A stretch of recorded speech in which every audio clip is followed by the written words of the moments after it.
Лирме белых на власти, омсархейши, Федериги Марша Доил, Дала, Беркат и Дойл, Вайтамушкетер. Уважаемые коллеги, дорогие гости, приветствую всех на августовском ежегодном совещании работников системы образования города Грозного. Хасмагомед Шахмамедович поручил мне от своего имени передать каждому из вас слова искренней благодарности за преданность своему делу, профессионализм и вклад в развитие образования города. Система образования требует внимания к множеству важных вопросов, но я в своем докладе кратко остановлюсь на нескольких из них. Подготовка учащихся к единому государственному экзамену является одной из ключевых задач образовательных учреждений. Анализ результатов государственной итоговой аттестации в городе Грозном показал необходимость внедрения более дифференцированного подхода к подготовке, а также выявил значимость ранней профориентации и организации профильного обучения.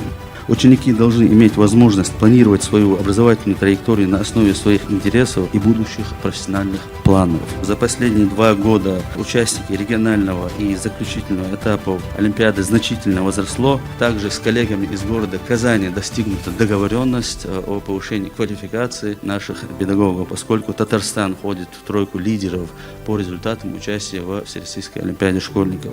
За прошедший год наблюдается положительная динамика роста охвата дополнительными образовательными программами учащихся. Мы ставим перед собой задачу развивать качественное образование и формировать разносторонние личности через создание независимой системы образования. Ориентируясь на потребности детей, необходимо усилить поддержку и развитие их талантов через специализированные кружки и секции. Уважаемые коллеги, впереди нас ждет очень много работы. Желаю успешного и плодотворного учебного года. Пусть каждый из нас несет свой вклад в формирование будущего нашего общества, воспитывая новое поколение образованных, думающих и ответственных граждан.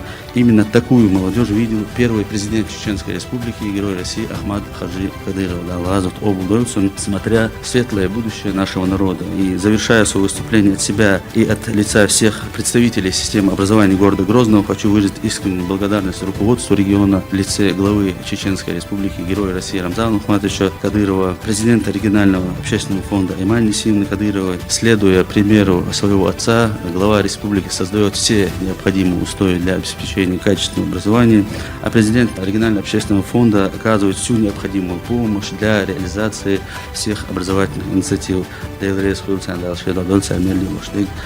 Система